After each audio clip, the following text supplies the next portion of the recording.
क्या आपने कभी सोचा कि एक छोटा सा धार्मिक छात्रों का समूह जो कभी अफगानिस्तान के गांवों में शांति की बात करता था, दुनिया की सबसे खतरनाक ताकतों में से एक कैसे बन गया? तालिबान, एक ऐसा नाम जो आतंक, कट्टरता और दमन का पर्याय बन चुका है। 90 के दशक में यह संगठन अचानक उभरा, अफगानिस्तान पर कब्जा किया और 2021 में फिर सत्ता में लौट आया। लेकिन तालिबान की यह कहानी सिर्फ हथियारों और हिंसा की नहीं, यह युद्ध, विदेशी हस्तक्षेप और टूटी फूटी व्यवस्था की कहानी है। आइए इस रहस्यमयी और डरावने सफर को समझें कि कैसे तालिबान ने दुनिया को हिलाकर रख दिया। तालिबान की कहानी शुरू होती है 70 के दशक के अंत में, जब अफगानिस्तान में सोवियत संघ ने आक्रमण किया। 1979 में सोवियत सेना ने अफगानिस्तान में कम्युनिस्ट सरकार को समर्थन देने के लिए कब्जा कर लिया। इसने स्थानीय मुजाहिदीन, इस्लामी योद्धाओं को विद्रोह के लिए उकसाया। ये मुजाहिदीन, जो ज्यादातर पश्तून थे, अमेरिका, पाकिस्तान और सऊदी अरब से हथियार और धन पाकर सोवियत सेना से लड़े। अमेरिका की सीआईए और पाकिस्तान की आईएसआई ने इन लड़ाकों को प्रशिक्षण और हथियार दिए, क्योंकि वे सोवियत प्रभाव को रोकना चाहते थे। इस युद्ध में लाखों अफगान मारे गए और लाखों शरणार्थी पाकिस्तान और ईरान भाग गए। 1989 में सोवियत सेना हारकर वापस चली गई, लेकिन अफगानिस्तान में शांति नहीं आई। सोवियत वापसी के बाद अफगानिस्तान में गृहयुद्ध छिड़ गया। मुजाहिदीन गुट, जो पहले एकजुट थे, अब सत्ता के लिए आपस में लड़ने लगे। काबुल में सरकार कमजोर थी और देश के बाकी हिस्सों में स्थानीय सरदारों और युद्ध सरदारों, वॉरलॉर्ड्स का राज था। इन सरदारों ने सड़कों पर लूटपाट, बलात्कार और हत्या को आम कर दिया। लोग त्रस्त थे और देश में कोई व्यवस्था नहीं थी। इसी अराजकता में तालिबान का जन्म हुआ। 1994 में कंधार के एक छोटे से गांव में मुल्ला मोहम्मद उमर नाम के एक धार्मिक शिक्षक ने कुछ छात्रों, तालिब यानी पश्तो में छात्र, के साथ मिलकर एक आंदोलन शुरू किया। उनका वादा था शांति, सुरक्षा और इस्लाम के सख्त नियमों पर आधारित व्यवस्था। तालिबान की शुरुआत छोटी थी। मुल्ला उमर और उनके अनुयायी, जो ज्यादातर पाकिस्तान और अफगानिस्तान के मदरसों में पढ़े थे, ने स्थानीय स्तर पर अपराध से लड़ना शुरू किया। एक कहानी के मुताबिक मुल्ला उमर ने एक लड़की के बलात्कार के बाद अपराधी सरदार को फांसी दी, जिससे उनकी लोकप्रियता बढ़ी। लोग, जो युद्ध और अराजकता से तंग आ चुके थे, ने तालिबान का स्वागत किया। लेकिन तालिबान अकेले नहीं थे। पाकिस्तान की आईएसआई ने उन्हें हथियार, प्रशिक्षण और धन दिया, क्योंकि पाकिस्तान चाहता था कि अफगानिस्तान में उसका समर्थक शासन हो। सऊदी अरब ने भी धार्मिक मदरसों और चैरिटी के जरिए तालिबान को पैसा दिया। 1995 तक तालिबान ने कंधार और हेरात जैसे बड़े इलाकों पर कब्जा कर लिया। 1996 में तालिबान ने काबुल पर कब्जा कर लिया और इस्लामिक अमीरात ऑन ऑफ अफगानिस्तान की घोषणा की।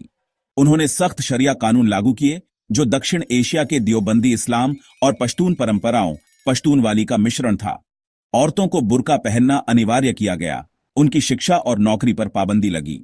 पुरुषों को दाढ़ी रखनी पड़ती थी। टीवी, संगीत और सिनेमा पर प्रतिबंध लगा। चोरी के लिए हाथ काटे जाते थे और हत्या या व्यभिचार के लिए सार्वजनिक फांसी दी जाती थी। 2001 में तालिबान ने बामियान की विश्व प्रसिद्ध बुद्ध मूर्तियों को तोड़ दिया, जिसने दुनिया को स्तब्ध कर दिया। तालिबान का शासन सिर्फ कट्टरता तक सीमित नहीं था।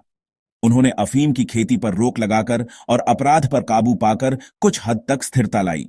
लेकिन उनकी नीतियों ने गैर पश्तून समुदायों जैसे ताजिक, उज्बेक और हजारा में भारी असंतोष पैदा किया। उत्तरी अफगानिस्तान में अहमद शाह मसूद के नेतृत्व में नॉर्दर्न अलायंस ने तालिबान के खिलाफ लड़ाई जारी रखी। तालिबान को सिर्फ 3 देशों, पाकिस्तान, सऊदी अरब और संयुक्त अरब अमीरात ने मान्यता दी। लेकिन उनकी सबसे बड़ी गलती थी अल कायदा को पनाह देना।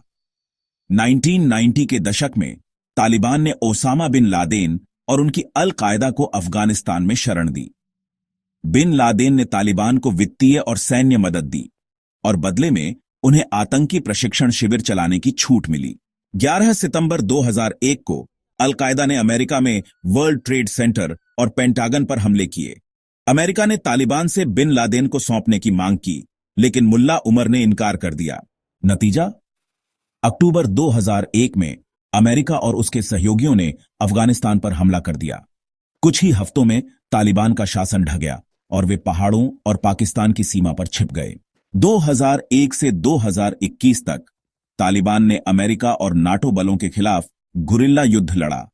वे पाकिस्तान के कबायली इलाकों में छिपे रहे, जहां आईएसआई ने उन्हें अप्रत्यक्ष समर्थन दिया। तालिबान ने आत्मघाती हमले, बम धमाके और छापामार हमलों से अफगान सरकार और विदेशी सेनाओं को निशाना बनाया। इस दौरान अमेरिका ने अफगानिस्तान में $2.3 ट्रिलियन खर्च किए, 2400 से ज्यादा सैनिक खोए और लाखों अफगान मारे गए। लेकिन तालिबान की ताकत कम नहीं हुई। वे गांवों में समर्थन जुटाते रहे, क्योंकि अमेरिका समर्थित अफगान सरकार भ्रष्टाचार और अक्षमता से जूझ रही थी। 2020 में अमेरिका और तालिबान के बीच दोहा समझौता हुआ, जिसमें अमेरिका ने 2021 तक अपनी सेना हटाने का वादा किया। बदले में तालिबान ने अलकायदा जैसे आतंकी समूहों को पनाह न देने का वचन दिया। लेकिन शांति वार्ताएं कभी शुरू नहीं हुईं। जैसे ही अमेरिका ने सैनिक हटाने शुरू किए, तालिबान ने तेजी से हमले बढ़ाए। अफगान सेना, जो अमेरिकी समर्थन पर निर्भर थी, बिखर गई। 15 अगस्त 2021 को तालिबान ने काबुल पर कब्जा कर लिया। राष्ट्रपति अशरफ गनी देश छोड़कर भाग गए और तालिबान ने फिर से इस्लामिक अमीरात की घोषणा की। तालिबान की 2021 की वापसी चौंकाने वाली थी। उनकी तेज जीत का कारण था उनकी रणनीति, अफगान सरकार की कमजोरी और विदेशी सेनाओं की थकान। लेकिन उनकी सत्ता में वापसी ने कई सवाल खड़े किए।